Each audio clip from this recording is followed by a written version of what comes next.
shadows in the dark, they will lead the way to the hidden pathways of the heart. In that secret place, that is where I find my start. Welcome to the Shadow and the Light podcast with internationally renowned meditation teacher, davidji. And heart healer and psychotherapist, Elizabeth Winkler, as we guide you through our unique fusion of ancient wisdom and modern psychology. Get ready to awaken your true essence, heal your wounds, and transform your shadow into It's here to remove all our fears and to bring you light. The light. It is time that we'll go to the deep to take us to new heights. The shadow and the light. Hi, davidji. Oh, hello there, Elizabeth. We have a rule here. Elizabeth and I have had this rule now for at least the last year. It's called the Regis rule. You're familiar with Regis Philbin? No. Oh, What was his most famous show? Who Wants to Be a so Millionaire? I guess it was the morning show that he did, Regis Right, and Kathy Regis Lee. and Kathy. Right. Yeah. So Oh, that, yes. I do know that. Yeah. Yeah. So the Regis rule is that I'll let davidji tell. Go ahead. Well, it's Elizabeth's story, actually. But apparently when she was on TV, going to be on that show, she said, does someone want to come and interview me, pre-interview before the show? And the person said, oh, no, Regis has no conversation prior to the downbeat. So that way, if things pop up, we're not saying them again. So they sound inauthentic. So Elizabeth and I, even if we drive to the studio in the same car, we're only talking about the coffee that we're drinking, or we're talking about the road that we're driving on. We don't talk about any content because we don't want to have the mic drop line. And then suddenly we're like, oh, let's make believe we never had that conversation before. So we call it the Regis rule. And Regis, of course, Regis Philbin, one of the great, well, he was born, I think, in New York, but he is one of the great Irish. He is buried at Notre Dame University, fighting Irish. Yeah. Well, you'd never professionally worked in commercial radio because the two greatest words that you live by are planned spontaneity. So, yeah, it sounds fresh, but it ain't. And then you say this, and then I'll say that, and then you do this, and then we'll finish on that. But don't. And wait, I'm having a spontaneous thought. It's that. Yeah. What was I meant to be spontaneous about again? Oh yeah. So yeah, I get it. But I guess we used to call it the roadmap in radio. That we'd have a loose roadmap. We'd have an idea of our direction, but we didn't want to share all the goodies before the trip. Yeah. Our philosophy for our podcast, I think it was born out of that's just what happened, not out of any deep strategic thinking. Yeah. But we figured someone just shows up and says, all right, what do you want to talk about? And then the other person just springs it on the other person. So the other person has no clue. We could be talking about death or astrology, and then that person is spontaneous because they never knew what the theme or topic was. So that's sort of kinda the format for. Yeah, but that speaks to how confident and knowledgeable you both are, and comfortable in your own skin, in that you're like, we can do that, that because any other way would seem a bit weird. And that shows what a good match you are as well. Because if one of you was a hyper prep list merchant and the other was easy peasy, then, there might be a little bit of a clash there. But yeah, I think it just, there aren't many people who work that way because they usually don't have the knowledge and confidence to back it up. So that's a lovely thing. Very kind. Stop pouring all these accolades on us. I would imagine that when you're on stage that there's so much of that, right? For you? Wait. Let's start because this is really important and powerful. Okay. All right. And this is our final episode, if you can even believe it, of season 3. And as you know, we don't have guests on the Shadow and the Light podcast. We flow spontaneously in every episode. But we have broken that rule on our final episode of each season. And in the first season, we had Jamar Rogers, the amazing meditator, musician who intros and outros the podcast. At the end of season 2, we had Laura Wright, who's 30 plus years of daytime TV. And of course, she's also a certified Masters of Wisdom and Meditation teacher. So that was just great. And Elizabeth, you and I spent some time in Dublin earlier in the year at our teachers retreat, and we had the opportunity for both of us to hang out with one of my favorite people, also, of course, a certified Masters of Wisdom and Meditation teacher. But I think really during our journey, you also got to hang out with Dermot and fall in love with him. So please welcome our amazing guest for the final episode of season 3, the incomparable, just incomparable Dermot Whelan. Welcome. Yay. Oh my We are God. here. What an honor. Thank you. Thank you so much, guys. It is Oh my just gosh, a thank real, you. real honor to be here, to be closing out another incredible season of The Shadow and the Light, and just to see you guys as well on my computer here from across the Atlantic, and lovely to say hi to all your fabulous listeners. Oh my. Thank you. Dermot, you are an inspiration to us, and you have been an inspiration to me. I've had the opportunity to hang out in studio with you, with Dave Moore and you, during the Dermot and Dave show a couple of times, actually. And I've gotten an opportunity to walk around Dublin with you. You pointed to me, this is that first comedy club that I ever stood up in. But you are an author. You are, I don't know how you even feel about the word comedian, but you are certainly one of the most enlightened beings on the planet. And why would I say that? Because in our definition of enlightenment, enlightenment is being able to hold polar opposites simultaneously. That's what the ancient wisdom teachings tell us. If I can hold the shadow and the light simultaneously, that's enlightenment. And your brain, however your mom and God created that brain, that magnificent brain of yours, that's the secret of comedy. That's irony. That's paradox. That's like, what? That's not what I was expecting. I was expecting that conditioned thing. And boom, Dermot just drops the line and just rips our hearts open and creates belly laughs and deeper insight as well. And so you are a master of that. It was Siobhan McKenna, not the actress Siobhan McKenna, but the author and meditation teacher Siobhan McKenna, who lives down the lane from you, who introduced us. And she just opened my life to really all things Ireland and took me to all these amazing places and even hooked me up with Bressie. I was on Bressie's podcast a couple of years ago talking about mental health.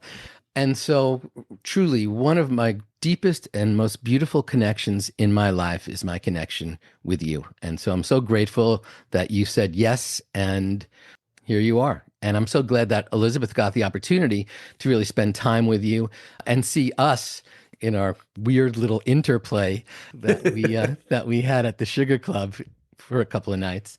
Your American viewers and listeners may not be fully aware that you and I shared a stage on 2 nights in a row in Dublin. And we had such a great time. And I tell you what, I've been working as a comedian for the last 20 years. And I was put to shame by you, who just rocks up onto the stage and firing out zingers every 2 seconds. And Elizabeth knows exactly what I'm talking about. But, humor obviously is such a huge part of my life. And that's what I do now, is I try and blend humor and comedy and meditation teachings to help people to de-stress and feel less busy and overwhelmed in their lives. But it was the humor that I heard when I was busy and wrecked, which is the name of my current live show and my new book. But when I was feeling busy and overwhelmed, I was in a teeny tiny cottage about 3 hours from Dublin. And it was the first time I'd ever gone away on a retreat, and it felt weird to me, and the space felt weird. And I kept asking myself, what am I doing this for? And I should be back in the thick of things. And I remember lying there in bed, just kind of, I'd gone to bed early because there was nothing else to do because I was in the middle of nowhere. And I turned on an internet radio station called Hay House Radio, and I heard this voice, and it was davidji. And you were talking about some deep stuff, but you were doing it with humor. You were making me laugh. And it was such a moment for me because I was like, oh my God, what he's saying is totally resonating with me. But it's the way he's saying it as well. He's infusing it with humor and lightness. And that really set me on a huge, a really important trajectory years before I knew I was going to end up doing what I'm doing now. But that seed was planted. And it's one of the things which I love, Elizabeth, about your relationship with davidji on your podcast is that you get those lovely little insights, but delivered with humor and lightness, and that lovely relationship between the two of you. So I think that's why I and everybody else love your podcast. Thank you. You bring such a gift to the world with laughter. And, being that I'm working with people all day in mental health and a lot of heartbreak, I totally know what you're talking about. But one of the things I love about the teacher training that you did, we both did, is that davidji's going so deep into the wisdom, but then you're also falling on the floor laughing. And that's something that when I saw you live and I've listened to your podcast, what that does, what that brings is that laughter for me, I'll just speak for myself, is it opens our heart. We feel maybe a little less alone in the heartbreak and the pain that maybe we're talking about, but then we can laugh about it in a way, and that humanizes our experience. So many of us are trying to uphold some persona in our lives, and that makes us feel more alone. But this element of humor, this element of comedy that is real. I mean, I'd love to hear what you would say you feel that it is touching in on, but to me, it's the heart. You don't even realize it, right? Like there's this vulnerability, there's this window that opens up, and then to be able to add in this breath and meditation, there's a major expansion that can occur in that. Yeah, you said that so well. I think, a key word is resistance. And, we all resist when we feel something we don't want to feel, or we're experiencing something we don't want to feel. We push back a little bit. And the stage is a great place to see that resistance in action, because you get this bird's eye view of the audience, a bunch of strangers who were all together for one night. And I'm sure you see it in your own clients and your own students as well, davidji. But when I'm standing on a stage, I'm looking at the audience, particularly with men, you can see that resistance. A lot of them wouldn't be used to being in an environment, where meditation is on the table. I've been to enough spiritual weekends to know that it's usually me and one other guy. And we're sort of giving each other that, that knowing look that we were, both found ourselves here, and we'll make the most of it. But right. I think you can literally see resistance in people's bodies in the audience. And when you open them up with laughter, they literally open their bodies. You can see their physical being start to open up and relax. And you have to imagine that there's something inside them as well, then starting to open. And that's all you need. Then you can start dropping in the ideas and the insights. It's about just working with that resistance, and humor is a beautiful way to do that. And as I said, men are a little bit more resistant to this stuff, because I think just wellness, spirituality, meditation, mindfulness, that kind of stuff has been marketed with quite a female slant, I think, for many years. And I think that's because women are generally more open to it. So I think as men, we have got to work a little bit harder to find our way into this world. But as well, we tend to be slower to drift into this place, or to ask for help, or to try out new stuff. I always think that if a woman goes to the doctor and the doctor says, "So how long have you been feeling this?" And a woman will go, "A while." "How long is a while?" "Oh, maybe a week or 10 days. Okay. When the man goes to the doctor, he says, "A while." "How long is a while?"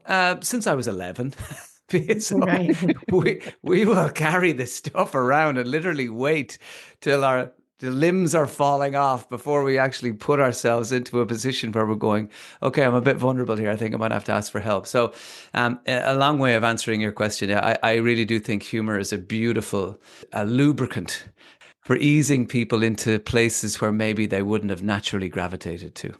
Yeah. And it doesn't help that in spiritual circles, they're like, oh, you're getting deeper into the stillness and silence that rests within to access your divine feminine. You tell that to most guys, and they're like, wait, time out here. Divine what? But that's really what I see. You know, there's masculine energy, which is do, out of my way kind of energy, follow through, get it done, lock it down, check those boxes, on to the next thing. And then there's feminine energy, which is more nourishing, nurturing, space holding, openness. Let me hold this moment, or let me hold you. Again, back to that interesting dynamic between polar opposites. Obviously, we're most balanced when we have both of those energies going on, where I can be stable and still have a vision and move towards the fulfillment of that vision. But yeah, you're right. I'm teaching for a bunch of years, and it has historically and consistently been 85% women. And so whenever I suddenly do stumble into any member of that 15%, I'm like, wait, stay here with me. Don't go. This is amazing. You know, magic is happening here. And that's what I really loved about your first book. I know you wrote a book, a children's book. What was that? Nani and the Chocolate Factory, or Willy Wonka, you know. Noni and the Great Chocolate Mystery. It was based on a radio character I had about an old lady who sold what she called chocolate out of a pram. So yeah, that was that had nothing to do with mindfulness. It was just a crazy caper. Yeah, well, it's great. You know, my mother-in-law's name, her whole life, her name's Naomi, but everyone always called her Noni. So no way. You know, so it's so perfect. Whenever I see you dressed up in your little cape and your shawl or over your head, it's like, oh yeah, she reminded me of my mother-in-law. It's so perfect. Yeah. So, you know, I'm sure you've come across this as well, both of you, and with all the wonderful people that you work with. I had an example of it with my brother. It's the idea that meditation, mindfulness, anything in that space is going to make you soft. My brother was quite resistant to it, and he was like, no, that's going to take my edge. You know, like, he's a go-getting business guy, always ran companies and made quick decisions and go and close that deal and all that kind of stuff. And I think there's a perception for a lot of people, male or female, that maybe if you delve too much into this stuff, that you'll go soft and suddenly you won't care as much about your career or reaching goals or closing that deal, or you might miss something because you're so chill, you know, that you don't react as quick in a moment, whether it be business or sport or whatever it is. And of course, we know that that's not true. It's a lot of it is, so much of it is actually getting the clutter out of the way so that our great selves can be even greater.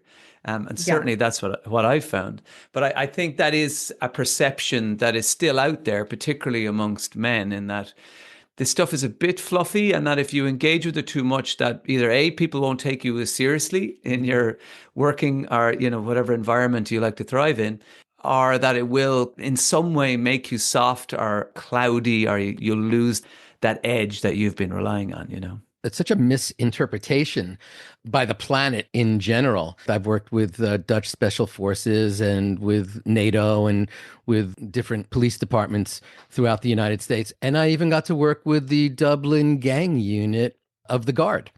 And it's the first question everyone, is that going to make me slower on the draw? Is that going to make me miss something critical? Is that going to make me get killed? And it's like, no. Not something to worry Irish police get quicker on the draw because they don't have guns.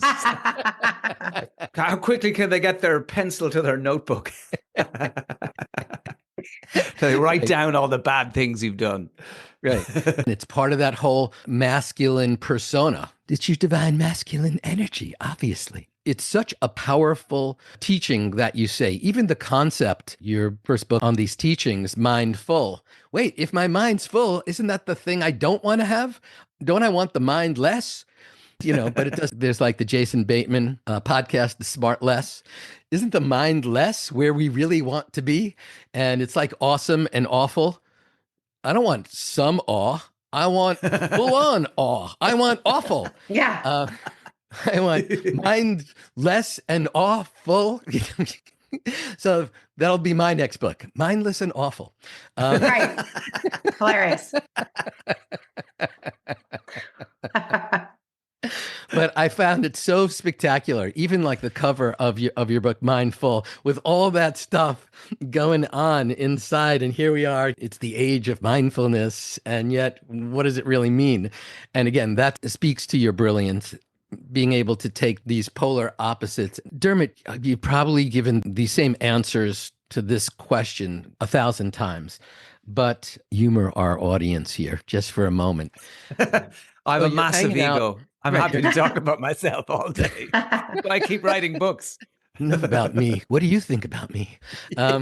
So there had to be a moment in time where you're like, hanging out, just a kid, and suddenly you're like, give me the mic. I have something to say, and it might garner me some positive attention if I make it funny or something along those lines. So what was that spark inside of you that suddenly inspired you or even led you in the direction of comedy in some way? Being the funny guy in the room, because I also went through that same journey. Mine was because I had such low self-esteem and was always being ignored, and no one was ever listening to me. I was always told to go to my room, but I knew that if I could come up and do like a 5-minute stand-up routine, even for my parents or their friends, that people would say, oh, you're not worthless. You're not a worthless piece of boop. So for you, what was that journey? There was definitely a beginning to my role as a performer, and I think that was Catholic Mass, church. Because I grew up in a very small country neighborhood. There were no exciting theaters or any place with a stage. The only place with a stage really was Mass.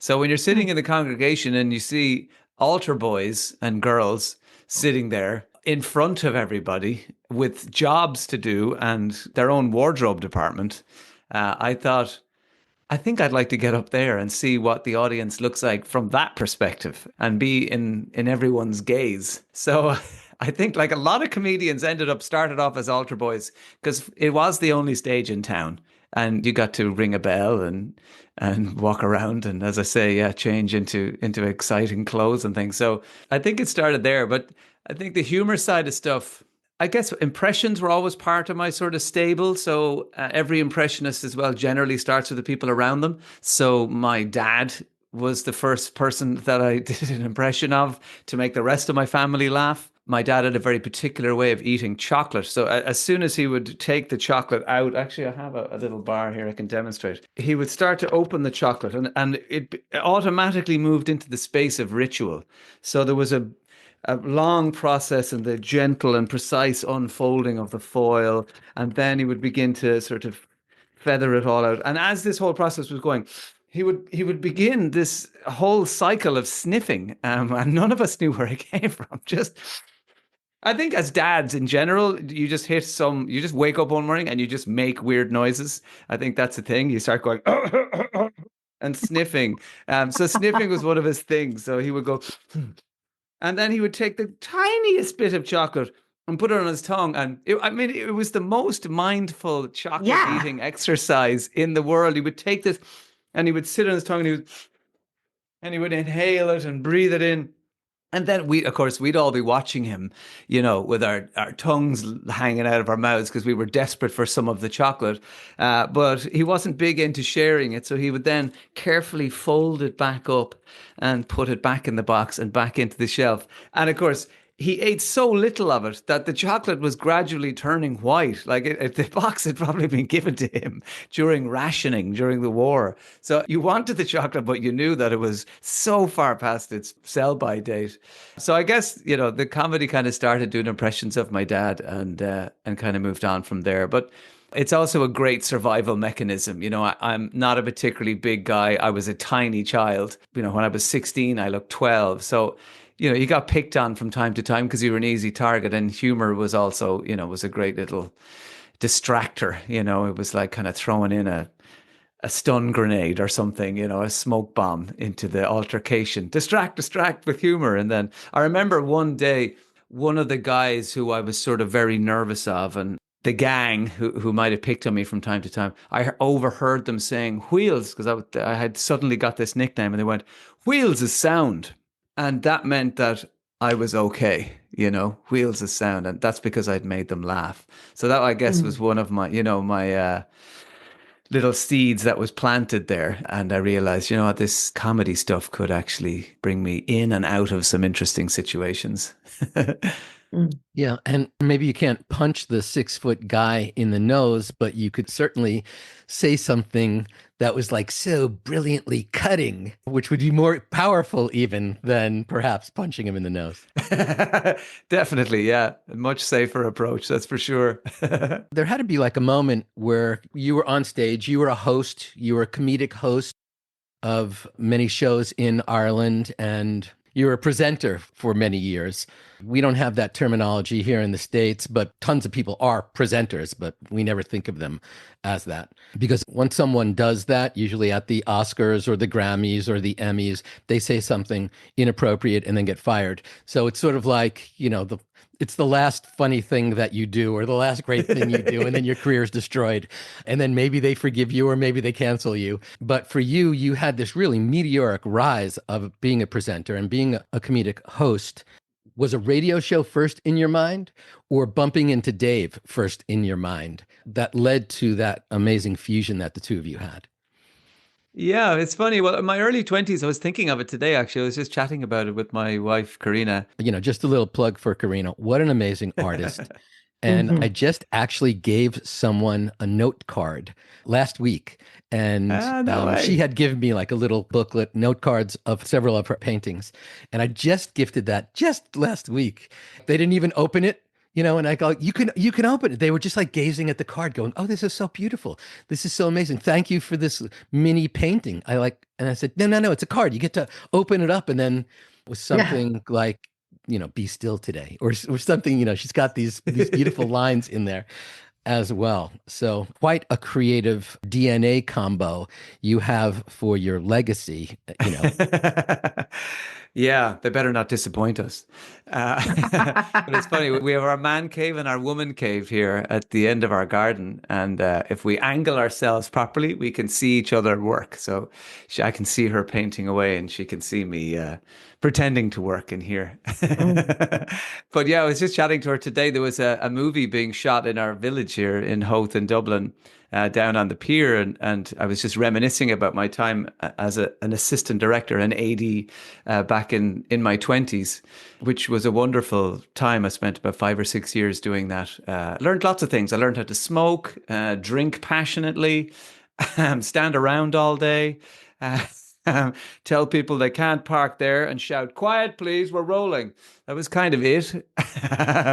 And I was thinking of your Dree arcs, davidji, that you both were talking about so beautifully on last week's episode. It was one of those things that I thought I wanted to do forever, but then I realized that my arc was on the downward trend and I thought I wanted to try radio. So that's what I did. I started working in news because I did a really good impression of a newsreader. I could put on at 6 o'clock, here are the headlines.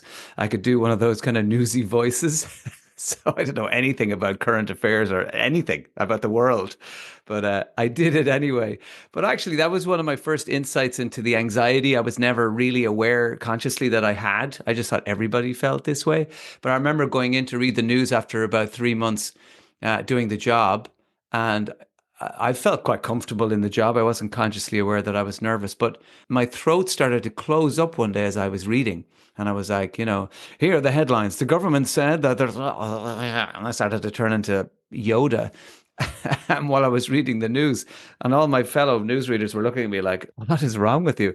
So I remember I didn't know what it was. I just kept saying my throat thing. I didn't know what it was. So I just removed myself from reading the news for a month or two. And then I sort of drifted. They made me a reporter out on the street. And then I kind of drifted back to it. And I now, looking back, of course, I realized it was anxiety. And that's one of the symptoms. Your throat can start closing up. After that, I started doing comedy for a radio breakfast show in the same station. Then they gave me the breakfast show. Then I met Dave. We were put together like a play date, and then we stayed working together as a duo for over 20 years. For a lot of that early working career, and maybe some of your listeners can relate to this, I was always very driven, and I want, just like that child looking up at the altar and thinking, I want to be up there. I had the goal to really move in certain directions, and I still do, of course. I still always want to try out new stuff and test myself, and I'm sure a lot of your listeners do. But at the same time, there was that feeling like I had one foot on the accelerator, driving with passion towards my goals, and then another foot on the brake at the same time, going, whoa, what are you doing? And it was that hand on my throat that was like, no, no, no, you shouldn't be doing this. Like literally closing my throat as I tried to bring my voice to the world. So it always felt like that. And every time I jumped up on a comedy stage, it was exciting and there was adrenaline and cortisol and all that good stuff. But it was terrifying. And I had an inner voice that just kept telling me that this is a disaster and your jokes aren't good enough. You're not a real comedian. You're a radio DJ pretending to be one. They're all laughing, but that one guy isn't. Why the hell isn't he laughing? That good old negativity bias in action. And it's really only in the last, I think since I became a meditation teacher in 2018, that's really when I started to ease my foot off the brake and say, imagine what you could do if you weren't braking at the same time as you were accelerating. And I thought that sounds like horrifying because it's like most of my adult life. But I think maybe that we can all relate to that feeling of so many of us who really want to get out and do stuff and meet people and get after it and maximize our potential. And those Instagram posts like to say, but there's this other voice, there's this other force inside us that just keeps us in check and wants to keep us small and can manifest itself in our physical bodies as a closing of your throat, or falling over your words, or sweating, or a panic attack like I had, actually on the way to a comedy festival. And I know it's something that both of you know so much about.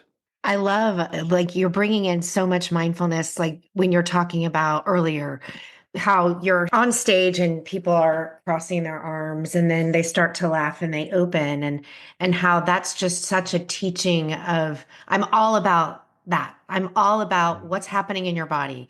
What are you noticing? So this voice in our head that terrifies all of us, and everybody knows about that. When we ask the question why, people are always like, well, why? Why? Well, that just feeds that voice, right? And so all these things you're talking about keep going into the sensation of our experience. That's always been there. And when you were doing the news and that was happening, you didn't probably just going, why? Why is the throat thing here? Why is that happening? And it just gets that. Guess what that does? It adds more logs onto that fire and it gets worse and worse. This is why people have panic attacks, because they're asking why. And offering I have to our listeners and to ourselves, because it happens to all of us, is where is this happening in my body? What am I noticing? That's what the mindfulness is all about. And so in someone's coming to your comedy show or listening to us now, whatever's happening, it's like, what are you noticing in your body as you laugh? What are you noticing as you feel that constriction, that contraction in your body? And just, where is it? What do you notice? No judgment. Equanimity, just allow. You were also mentioning earlier, like, I think it was your brother said, like, is this going to make me more cloudy? It's like, no, it actually brings you into the sky.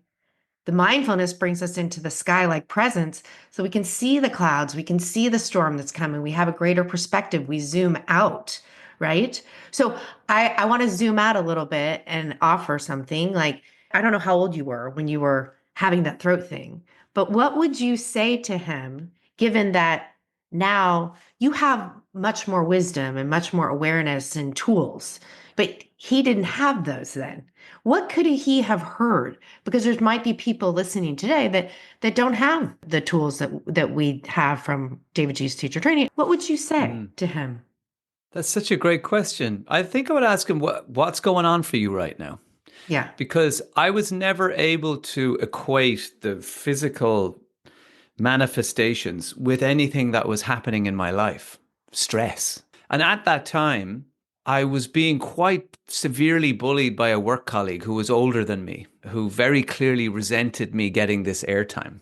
And I never equated, okay, that's a lot of stress and fight or flight in the work environment. And so then when you add the red light of the mic going on and missing a word or saying something wrong that could libel you or somebody else, with that added pressure, of course, my body was going to move into that state. I listen to vinyl. I don't know if you listen to records still, Mm-hmm. Elizabeth. Mm-hmm. It's for anyone who doesn't look. It's a wonderful pastime. If you want to spend $60 on a record you have for free on your phone, go crazy, knock yourselves out, and it's more hissy and crackly. When you crank the volume or the gain on my amp, the needle goes into the red. And I guess years later, I realized I was living my life, maybe not with my needle in the red all the time, but just below it. So any extra load, stress wise, was going to send me into that high stress state, where it would physically manifest in my body. So I guess I would ask my older self, what's going on for you right now? Mm-hmm. And ask him how he felt about that person who was making him feel small and like physically threatening him in work, and asked him how could he maybe get some help, or was he getting any sleep, and why did he think he was drinking so much? And Mm-hmm. I would love to be that big brother who would I see myself just putting my arm around him and going, come on, Yeah. let's talk about what's going on for you right now, because there Right. is something. But me then, this was just body doing crazy thing. Like, like you're in the middle of a conversation and you go, hold on, achoo, and you sneeze. There's your body just did a crazy thing. We don't question it. We just move on. We're not going, why am I sneezing? What was that about? Because we're all used to it. So I guess I reacted to physical manifestations of stress in my body and mood, just like a sneeze. It was just stuff that happened. Mm-hmm. I never saw that there were things contributing to this sort of pile on my nervous system, and that my needle was gently creeping up there into the Yeah. red. Yeah. And I mean, I feel as a therapist that these ages are still within us and they arise. And sometimes maybe the throat thing does come. And when it does, if a client says, I'm feeling this particular way, that old energy is arising in you. I don't know if that still happens to you from time to time, but that's an opportunity for you to heal that old ancient wound. I say every activation is an invitation for you to be more free because these things, they come up in our lives, right? Maybe it's the guy not laughing. We now have the tools to be able to pay attention to what's happening in our bodies, which takes us out of our head. Because if we're in our Mm, bodies, we're not in our head. If we're in our head, we're just going to add more to it. But if we can just notice what is happening here, we can just bring that kind of loving awareness into that experience, into that wound. Do you ever do that? yeah. Do you ever get like activated? I mean, this might be a dumb question, so forgive me. But like you're on stage and I don't know, like what's a really challenging thing that happens for you and maybe you get really activated. Has that happened? How do you handle it? Now that you have these tools, these meditation, these mindfulness tools, how do you bring that into your experience? Yeah, that's a great question, because I guess people don't really know what being on a stage and performing to a couple of thousand people is like, and it's different for everybody. And of course, that version of me who was trying to reinvent himself back then as a news person, and put himself out there and getting very aggressively shut down. The echoes of that are definitely still within me, and that's like amplified imposter syndrome, and it's been very interesting for me over the last year or so, because I left a very successful national radio show at its height to walk away and do comedy and meditation full time. I am that young fledgling newsreader again. And I really Right. have to be aware of those times where I'm thinking, oh my God, what am I doing? People are going to say this is a joke, or it's a cynical exercise to get into the wellness area because it's trendy. And you have all these thoughts.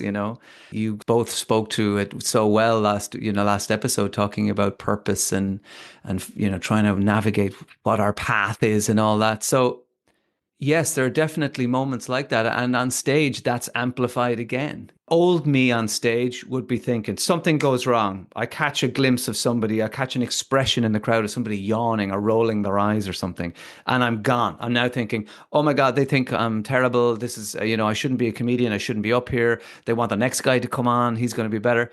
And I do have a technique that I introduced, and it was the beginning of my previous live tour. And I felt that feeling coming up before one show, before going out to a very big audience. And I was thinking, oh man, here I go again. And I was that scared newsreader, aged 26 or whatever, freaking out. And I was like, okay, what are we going to do here? And I was like, okay, this is happening for a reason now. Something's coming up here. So what can we do? And I realized that so much of the fear of performance, I call my technique the headlight technique. So much of our fear, whether any of your listeners are giving, a best man speech or just standing up at a restaurant saying a few words about a loved one or want to perform or making a presentation at work, it's the fear of the glare of everybody, a glare of disapproval, all those faces looking back at you. And to me, it appeared in my mind like car headlights that were parked, shining in my face and kind of blinding. And what I did was, okay, if that's the fear, then I'm going to reverse that. So what I do is I light a candle in my green room backstage, and I get quiet with a few breaths, and then I visualize those car headlights, and then I see them moving around to the back of me. So now the lights aren't glaring at me, putting me under pressure. They're shining from behind through me and into the audience. And that's how I see performance for myself now. It's not jumping up on stage going, oh, please like me, please love me. Oh God, I hope I don't make a mistake. I survived this. Now it's very much about I'm here and I am just a vessel or a conduit for, you can call it God's light, you can call it higher self, you can call it wisdom. And I say a little prayer and I say, may your light shine through me into all the beautiful people who are going to be sitting out there in front of me. And may I say the words, whatever words that they need to hear tonight. And now I'm done. The pressure's off. I'm just there. I'm just that vessel. And those lights are going to come through me. And once I did that shift, it completely transformed standing up in front of a group of people. Yeah. Totally. Yeah. That's beautiful. I love that. So yeah, maybe if anybody is listening who is worried about something like that, where they have to maybe stand up at their book club or their local, committee or whatever it happens to be, or that presentation in work, whatever it is, that you can kind of take yourself out of the equation and just take that pressure off. And you're just, I'm just there to filter this light and whatever information you're trying to share with people. Just ask for it to come through, and you're just the mouthpiece to make it happen. Yeah, it's the whole trust or fear. We're in fear, we're in our mind, we're in our ego, we got to figure it out. You're checking everything, or you're in trust. I'm the vessel, I'm the conduit. What I always say, I have this, and I'm pretty sure I have no idea. I'm in a not knowing, okay? But this is what I'm always saying. I have no idea what's going to come through. And when I can just get Elizabeth out of the way, then the present moment that we're all in right now, we merge, and that's when the magic happens. And you know that's comedy. That's, incredible magic that happens when we just let go. Yeah. Well, flow, isn't that where that beautiful flow state happens? I was lucky enough to talk to Cillian Murphy, who won the Oscar for Oppenheimer, about that very thing from my podcast. And one of the key elements of the flow state is that your self-analyzing voice takes a back seat. The volume at least gets turned way down. So you cannot be in pure flow state and be self-criticizing at the same time.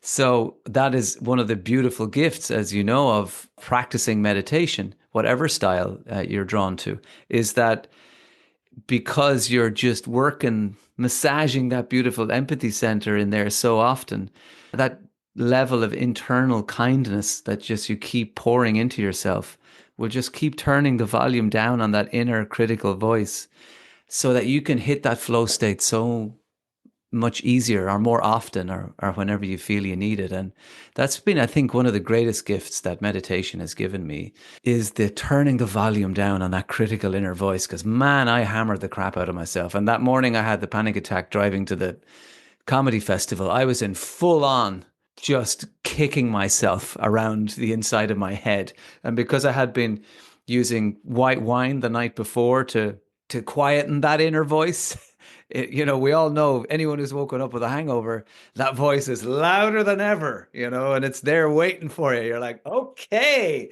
so you were a terrible person last night. So let's see if we can't get some juicy self-hatred out of this for the next 25 minutes, So I Let's think let that's everyone know. Let's let everyone know that you were terrible last night. Yeah. Yeah. I know. It's such an amplifier of, I call it fear juice these days because I'm so bad at it, thankfully. But I guess as well, that's one of the gifts that meditation can give you is that you can easily identify the behaviors that maybe aren't working too well for you. I call them my peace pinchers. I talk about it in my new book, Helping Yourself to Identify Your Peace Pinchers. Sometimes they're things like alcohol, sometimes they're behaviors, sometimes they're people. We've all met the peace pinchers in our lives. So that was definitely one of mine. Mm-hmm. So interesting. If you're a comedian, you should expect to be heckled. It's part of the deal. It's classic petty tyrant stuff. If you don't have a heckler in the crowd, you need to bring a friend in who will heckle you just so that shadow and light energy can fully be there. And I remember I was on stage. It was some kind of meditation program that I was teaching. Must have been a couple of thousand people. And I'm on stage and I'm mic'd. I say something and this person in the second row says, I think what I said was Ayurveda, the oldest healing system on the planet. And this woman in like the third row says, no, Kabbalah is. And like no one could hear her except me and the people in those rows. And those rows went back 100 rows. There must have been 100, 200 rows back there. And I'm mic'd with speakers all over the place. And I say to her, actually, it's Ayurveda. It's 5,000 years old. And that's what everyone else is hearing. They're not hearing her heckle me. And I'm not even making a point with her. And she goes, no, it's Kabbalah. And so she and I are having this argument while I'm on stage. No one can hear her. And I keep blurting out things like, well, in the Yoga Vasishta, this is where it talks about this. And of course, it's the oldest. There are actually places in the Charaka Samhita that actually say that the Saraswati River was at this point. We're talking maybe 5,500 years ago. And people are looking at me, 1,999 people in the room are looking at me like I've lost it. I'm not speaking to them anymore. I'm having this whole dialogue with this person. And all I needed to say, and I changed this forever, I need to say Ayurveda, one of the oldest healing systems on the planet. I'm not going to defend Ayurveda. It's done fine for 5,000 years without me holding the flag and insisting it's the oldest one. But that I needed to learn that lesson in that moment. Yeah. So, but isn't it really interesting though that you were in full flight, you were in your, in your flow, you were, doing your thing, and all it took was a one little sentence from a stranger, no, and just to question, maybe, I'm not sure who was right in that argument, but even if she was wrong, it was just that finger that rocked your Jenga tower, suddenly what you thought was this beautifully solid platform was whoa, and that can happen us all. I think we can all feel very comfortable in our skin and we're going after it. And maybe we started something new and one little barb, one little comment, one little sort of well-timed little joke even can rock our sense of self-belief and our belief in our ability to live as this new person in this new role, Which is like the greatest gift of all, in my opinion, breaking down belief systems, breaking down our identity. This week has been like the theme. There's always themes I'm seeing people all day. And this week it's all about what you're talking about, like this identity, breaking down who am I? And like identifying as the news person or the comedian or this, like the more we grip or cling to an identity, the more you suffer, period, because it will all be broken down because it's just a thought you keep thinking, right? And that's what imposter syndrome is all about. It's like, I gotta keep this thing going. Like, what is it again? Because it's, you're constantly changing. Like you can't keep that going. That's why it feels fake. It's like, I'm pretty sure I have no idea who the hell I am. Okay. And I'm like figuring that out a moment at a time. In this moment, I'm figuring that out. And in every moment, we're figuring that out. And the more that we can, like, that's the beauty of meditation and mindfulness, because it does soften, but not in the way that you were saying, like these friends of yours or family members were like concerned. It's like softening those edges that we grip, the rigidity that the egoic mind and can create of like what I should be or what I've been told is correct.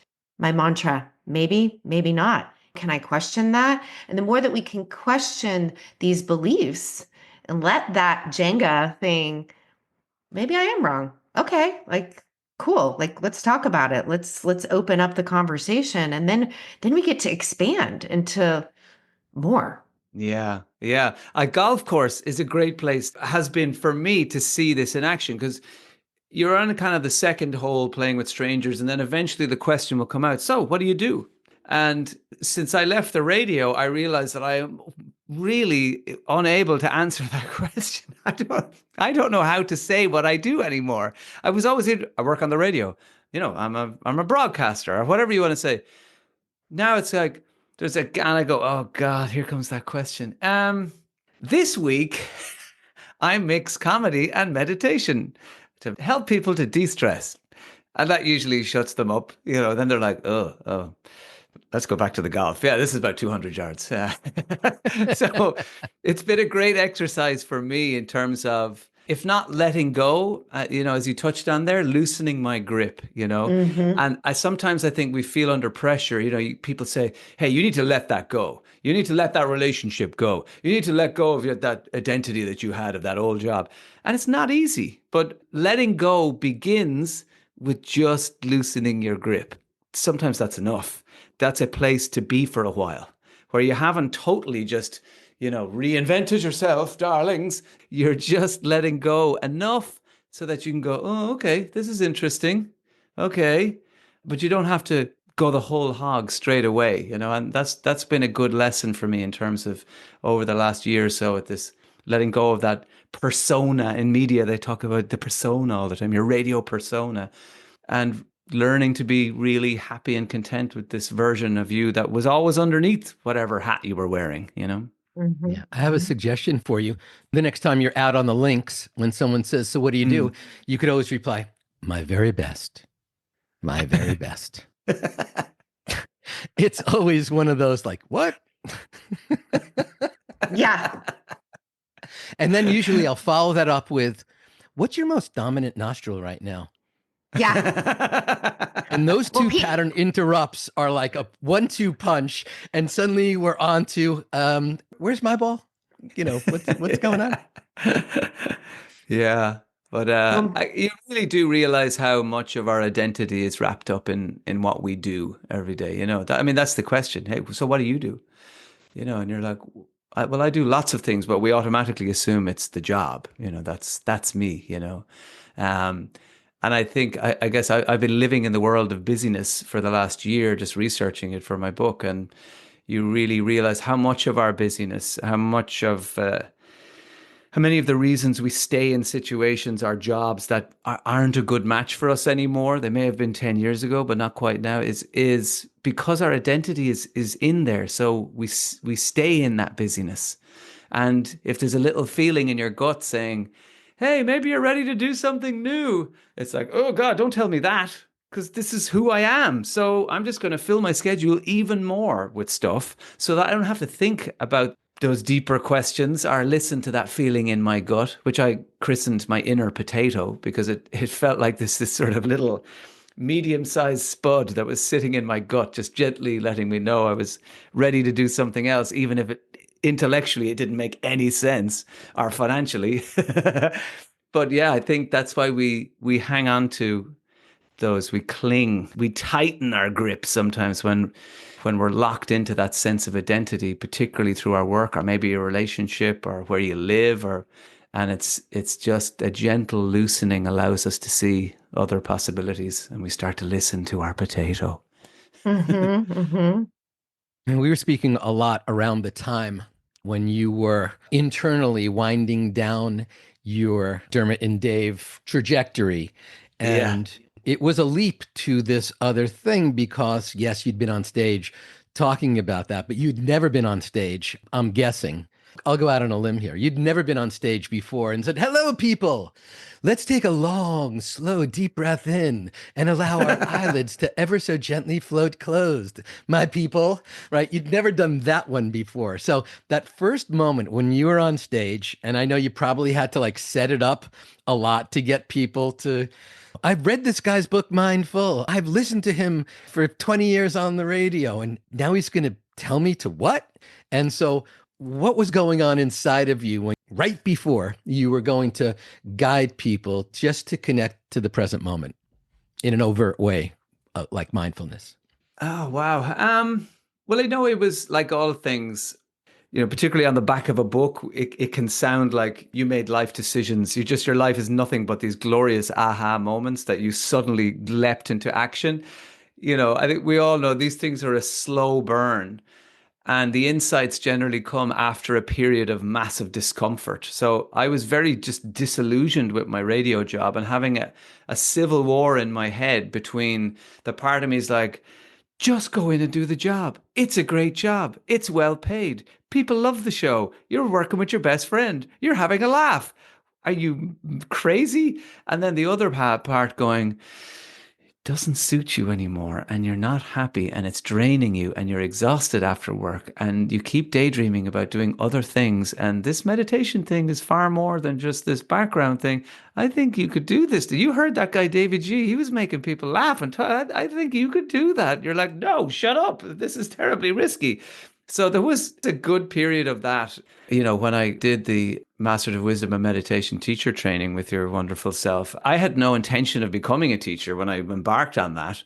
But it was afterwards, I was like, I found myself explaining what I was doing to people. And I was naturally using humor and simplifying things and making it accessible to people who wouldn't normally be into it. And I realized, well, if I can do that for those two people in the coffee shop, I could probably do it for 15 people over here in a sports club, or maybe I could do 100 people in a company, or maybe I could do 1,000 people in the theater, and it just kind of grew a little bit. So the transition period, I liken it to and anyone who's ever made that career jump, which both of you have, and it's that question inside, when will I know the timing is right? How will I know?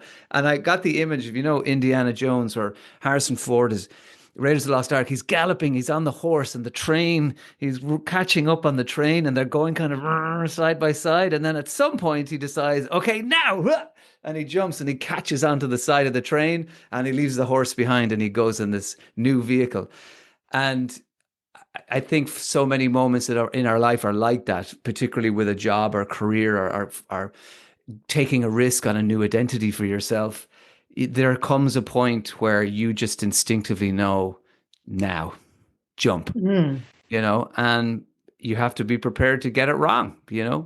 Maybe it's harder than you thought or easier, or maybe you're thinking, oh God, I should have done this 5 years ago, so there is that Raiders of the Lost Ark, that indie moment that I think we all have to embrace at some point. I love that. The indie moment I always think of is when he jumps. I think it's the Last Crusade, and he jumps into the empty. Do you remember that? He's in the place. I think it's that one. And he jumps and there's nothing there. And then the bridge arises. Do you remember that part?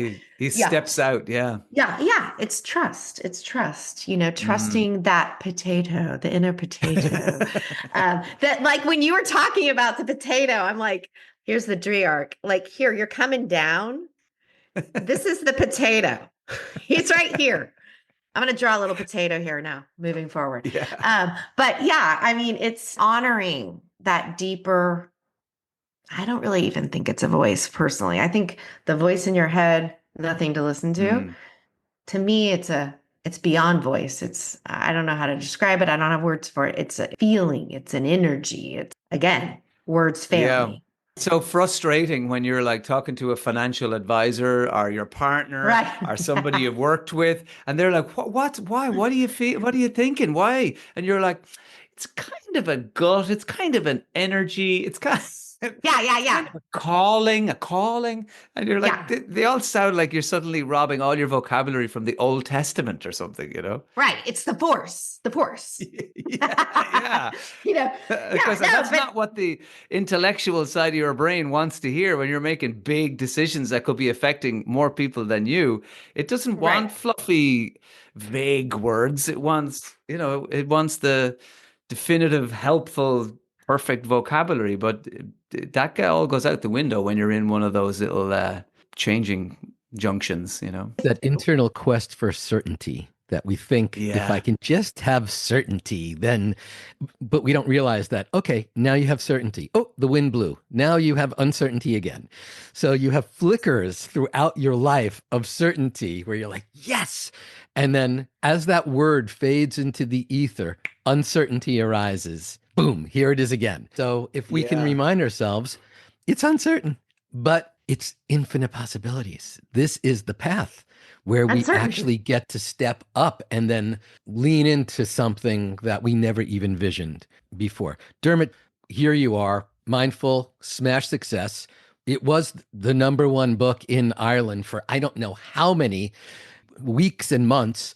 And I was just so excited. I was like watching, I was feeling like it was for somehow my baby, even though I was distinctly a distant surrogate in this process. But I was like so excited. It's like, yes, another week. Yes, it's the number one book in Ireland. Yes, it's. And then you launch your podcast, and it's like, yes, it's the number one podcast. So suddenly it's like winning, winning, one more win, one more win. And again, there's so many plateaus in your life where you could have just kicked out the chaise lounge and said, okay, this is it. I have arrived one more time. But yet you then crept into, I think I'm going to do Busy and Wrecked. And I'm going to write the book, Busy and Wrecked. And I'm going to do the tour. And suddenly everything is high velocity, blast off again. And so, first of all, congratulations. It's like classic, oh, overnight success. Good on you. How did you pull that one off? But we know these things are decades in the making. It's energetically decades in the making, moving you towards these other areas. So you just like swept through Ireland with your Busy and Wrecked tour. How'd that feel? What was that like? I noticed each time the audiences were getting bigger and bigger and bigger, and to the point where you were like, I don't know where you were. I don't think it was in Limerick, but you had posted something on social media where you're like, here I am in my hotel right before the gig starts, far away from home. And I just wanted to make sure that as I look out my window, I can see a garbage dumpster in the alley, and I can see also something fairly unspecial and uninspiring. And it's like, oh, welcome to being on tour. So that was just great. But just talk about like the energetic buildup and the deep fulfillment as you got to touch so many people in so many different places and so many stages of life and really inspire and elevate them. Oh, thank you. Yeah, it's been an incredible experience. I have one more show left, would you believe, as we speak here today. I've got just one more. I've done 20, which I can't believe. There's nothing I love more. It's such a gift to just feel like this is exactly what I want to be doing, because I'm very aware that there's a lot of people never get to experience that, And I guess the more I do it, the more comfortable I am. Like, I can't describe the joy of sitting. I'm on stage. So to give people an insight into what the show might look like, it's essentially three parts in two halves. So the first half is sort of bang straight stand-up comedy. I incorporate my own story, and I kind of, as we say here, I would take the mick out of myself a bit. So I poke fun at what I'm doing and the world of meditation itself and all that stuff. And that's generally to put people at ease, because there's a lot of people who are possibly cynical in the audience or skeptical. I always ask one question at the start of all my shows. It's like, this show is comedy, it's meditation, it's transformation. Who is ready to be transformed? And there's always a big bunch of people who go, yeah. And then I go, and who is here because you were dragged here by someone who's sick of your shit? And there's another way. So there's boyfriends, husbands, wives, best friends who get encouraged along to my shows, by people who say, you need this. If you want us to stay together, you're coming to this show. So I make them laugh. I relax them with some stand up. And then we move into, I guess it's like a funny TED talk with some slides and images. And I take people through all the research I've done on busyness. And I laugh at how topsy turvy our world is these days in terms of how we prize busyness and we wear our busy badge with pride and we scoff at rest and recovery. And then the second half of the show, the whole look at the show changes. And I'm sitting in a cube and I call it my cube of calm. And it's like lit up and with neon lights and it changes different colors. And I gently guide people into the process of meditating. There's a good few gags in there at the start to kind of help people feel at ease. And we start with something simple like the belly breath. And I say, start with the hand on the belly. And this always works best if you put your hand on your own belly. Anything to just kind of cause those little ripples of laughter through it. So that's the uncomfortable part where the people with the woo-woo alarms are starting to freak out and you can just put them at ease. And then I take them on this lovely journey through. Part of it is asking those deeper questions when we can actually step out of busyness and ask, who am I? Not who do I think I should be at this point in my life, or who 10 years ago me thought I should be, or who my wife or a partner thinks I should be. No, who am I right now at this point? Because, that was key for me in being able to move on and try something new. And what do I need? What does this person right now need? Again, not what do I think I should need? And is there anything in my life, just like we were talking about, Elizabeth, that I'm ready to let go of? And if I can't let go fully, can I loosen my grip? Is it the way I'm talking to myself in my head? Is it my behavior? Is it something about my work? Is it a peace pincher in my life that's just causing me extra stress that I don't need? So the greatest gift of the live show is that there's an energetic journey. We go high with laughter and those big belly laughs. And we come down into this beautiful little peaceful space. But, it's actually quite therapeutic for me because, there was a moment in 2017 where I was sleeping in my car because I was so exhausted from just saying yes to everything. My job was draining me. And if I needed to meet somebody in the afternoon, I would have to have a sleep in my car. I would have to sleep for 40 or 45 minutes just to get through the day. And I thought that was quite normal for me, because when we get super busy, the abnormal becomes normal fairly quickly. And I went to the doctor's surgery and I cried with the doctor in her office. I'm sitting there and she's like, so what's going on for you today? And I just burst into tears. So I tell this whole story in the book and the live show. And at the time it was traumatic, but I made it into a comedy routine and it gets the biggest laugh of the night is me at my lowest point. And I think that's just such a beautiful thing. What happened when I sat there in front of the doctor, so vulnerable after crying, which I never do for 2 minutes solid, like one of those shoulder shaking, snotty, ugly cries. I was finally gathered myself and I said, I'm so sorry. I don't know where that came from. I think I'm just so overwhelmed and burnt out. I don't know what to do. And the doctor looked at me with such amazing kindness and she said, me too. I'm completely burnt out. I've got a whole load of patients out there. I don't know how I'm going to get through the day. And I was like, have you tried exercise? Or, so I go into this whole routine. But that's one of the beautiful gifts that this journey has given me is that I've been able to take those moments in my own life and actually shine a lot of humor into them. And it softens the whole event. And then you can start to learn the lessons without that charge, I love this. I love this. This is exactly what I was talking about. It's like that window that you're opening for everyone, that vulnerable space. When she said, me too, because this is what's happening with your audience. This is what's happening when davidji makes us all laugh when we're doing the meditation teacher training. It's like that window inside of our hearts opens. We feel a connection. Suffering is such a powerful teacher. We are very, very stubborn people, humans. We are stubborn. And it takes suffering for us to finally be like, okay, I'm going to loosen the grip, right? I mean, yeah. And maybe I need to let go of this thing. Maybe that's what I need to do. It takes that sometimes, often. When I listen to you describe your show, I want a front row seat. Like what a gift you're giving, as you said, yourself, but so many people. I imagine now there's a lot of meaning that you're experiencing from this new Dree arc you're in right now. Yeah. Yeah, completely. Yeah. You know, in the book, the second half of my book is my 10 tools of space. And one of them is purpose. I know you guys were speaking so beautifully about that in previous episodes. You know, I compare purpose and meaning to identical twins that I used to know in university, that they'd be walking towards you and you think, oh God, is that Paul or is that Rob? Is that Paul? It's Rob. No, it's Paul. And you can easily get them confused. But when you see them up close, they're different.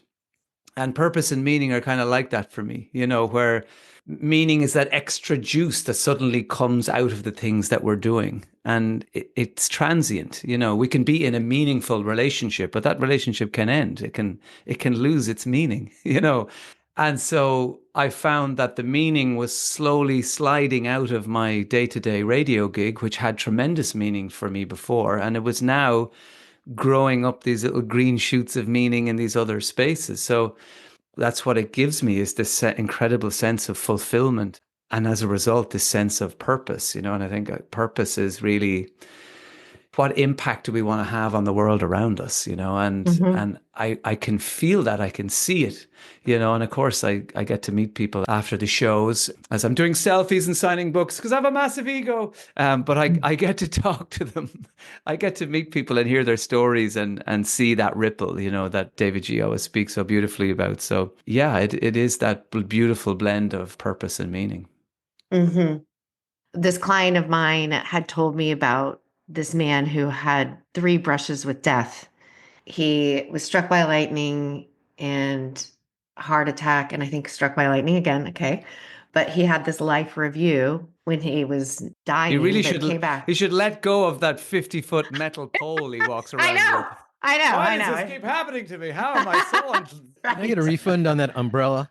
Yeah, right. Yeah.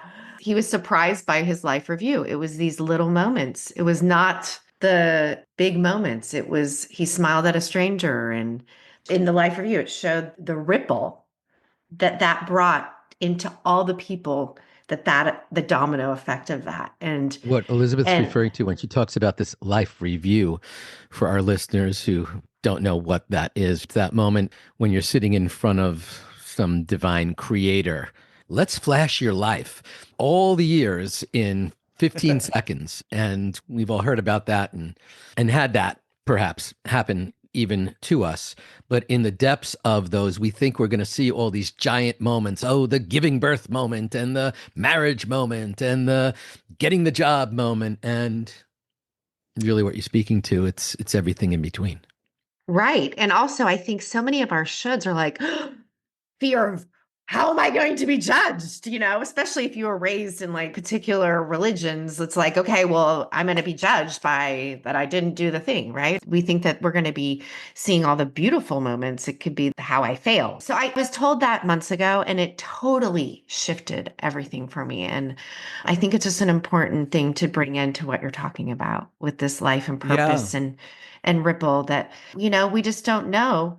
None of us know what's going on for anybody. Someone cutting you off in traffic, we think that that's a personal attack. People think that's a personal attack. That person might be rushing off to the hospital It is. to give birth, you know? But yeah, right. Yes, of course. Yeah. Well, do you know what? I heard you speaking about that. I'm obsessed with near-death experiences. I love those. And I was very familiar with the concept of the life review. And I was driving along today and I was really thinking about what you said about it's the smiling at the stranger. That's the one that gets you, isn't it? Because you think Yes. of all the times you didn't smile and you were grumpy with the person at the checkout, or, you know. And I was driving along in my car today and a car pulled out of a gateway right in front of me and I slammed on the brakes. This was just before we started speaking together. And I slammed on the brakes and did a bit of a skid, and I stopped quite close to this car that was, I would have just totally T-boned it. And old me would have just, what the hell are you? Rah, rah, rah, you know. And this is me, you know, years ago, not yesterday. The meditation helped with the ranting. But what immediately came to mind was when I looked at the driver, he looked like a granddad with grandkids in the back. And he had a big smile on his face, even though he had nearly caused a crash, with a little bit of sort of shock, but he was still smiling, kind of, and the kids were in the back and they were kind of smiling. And so I smiled and waved him on. And because it was so fresh in my mind, what you were talking about is that if I had shouted and roared at him and gone, what the hell, you crazy moron, what are you doing? Maybe he's at that age where he doesn't have much more time of driving left. And that's his entire world. And him being able to drive his grandkids down to buy ice cream in the village, that's his thing.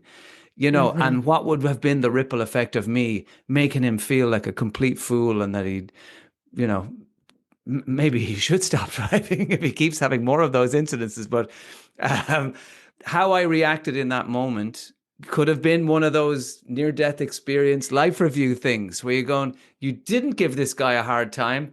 And look at him. He, you know, suddenly took up jet skiing and now he's a world champ at age 88 or whatever, you know. But it happens in real life. Yeah.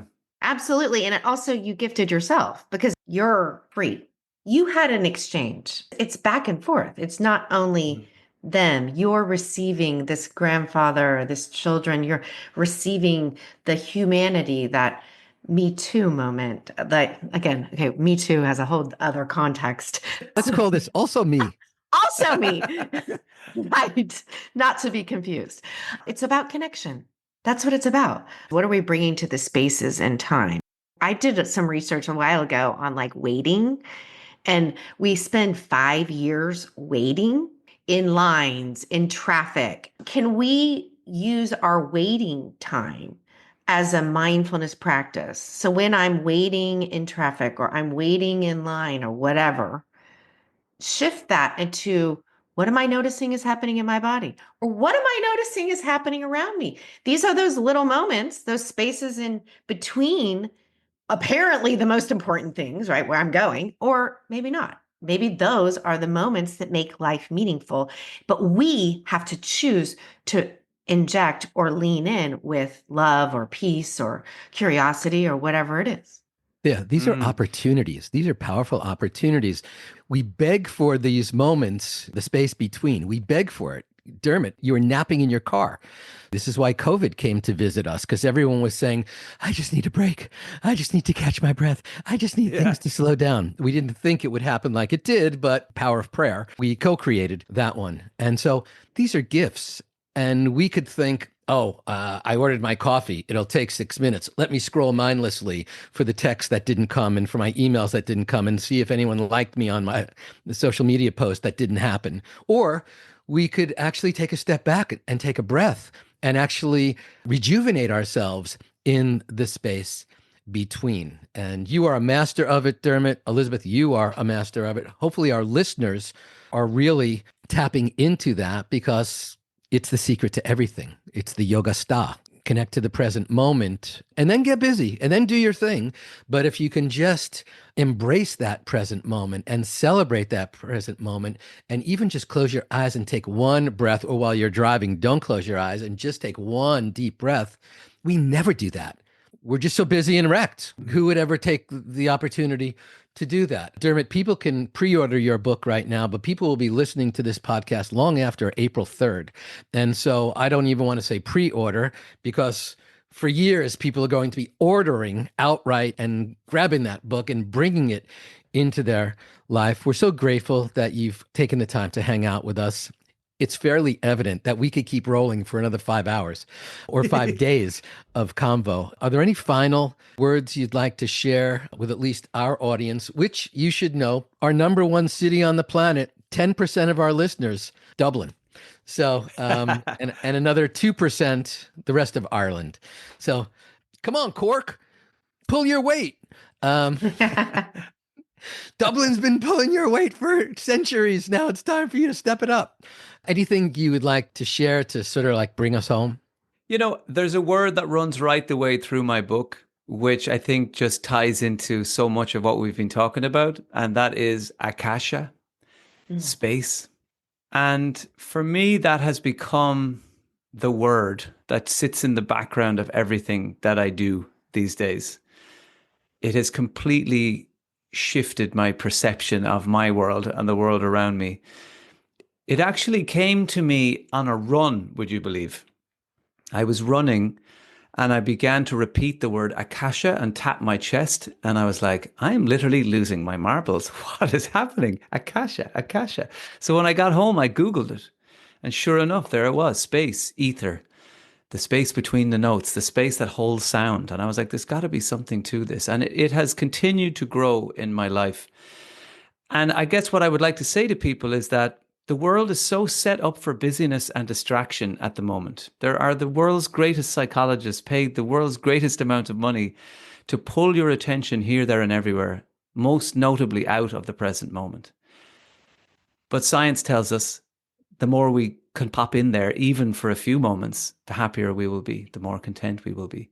And that space can feel uncomfortable for a lot of people because we're so distracted and so busy, and because the world wants us out of that space. Just being in a moment of space can feel uncomfortable.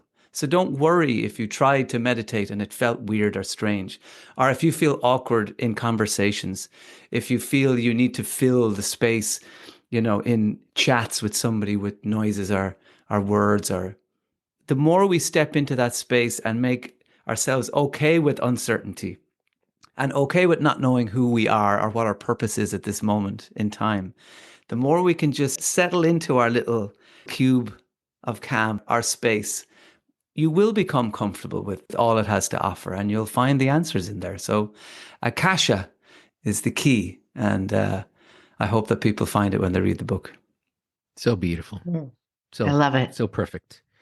Thank you for taking the time. We know how busy you are. Glad we could pull you out of your car to make sure that you at least got some rejuvenation. You know, with things us. have gotten weird when you're in a place called Home Store and More, picking out a car duvet and an eye mask for your naps. You know you've veered off track. Yeah. Car duvet. So brilliant. Dermot Whelan, we are so honored to have you close out season 3. Elizabeth and I talk about you all the time. I think about you and dream about you all the time.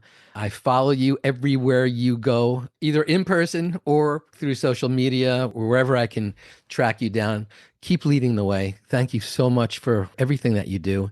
Ireland is so lucky to have you as this native son who truly is raising the vibration of the Emerald Isle. Please join us again at some point in the future. Elizabeth, hanging out with you is such a joy. Again, we didn't know anything except Dermot. That was our Regis moment. That's all we knew. What's the theme? What's the topic? I don't know.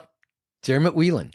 So blessings to you, Dermot. Keep meditating, and can't wait to read. Yeah, me too. I can't wait to read it. Your new book. And everyone out there, get out there and at least get a copy, or at least get on the list for Busy and Wrecked. Can't see him live this go round, but perhaps the next time you'll definitely be able to check him out. And love to you and your family. Thank you. Love to you guys. Keep up the amazing work you do, and play that wonderful theme tune. My God, it stays up. I walk around my house singing it. I'm sure I'm not the only listener and fan who walks around singing that theme tune. Yes. Oh, it's so great. So great. I love it. Thank you, guys. Lots of love from Ireland. Thank you. Thank you. Come on, Jamar. See if you can elevate Dermot by singing The Shadow in the Light. I will not be afraid of the shadows in the dark. They will lead the way to the hidden pathways of the heart. In that secret place, that is where I find my start. The light, it is here to remove all my fears and to bring new sight. The light, it is love that will go to the deep to take me to new heights. The shadow and the light, there's no fountain, rock bottom. You this moment. The darkness can become a friend. Love will come by your side and you'll shine bright.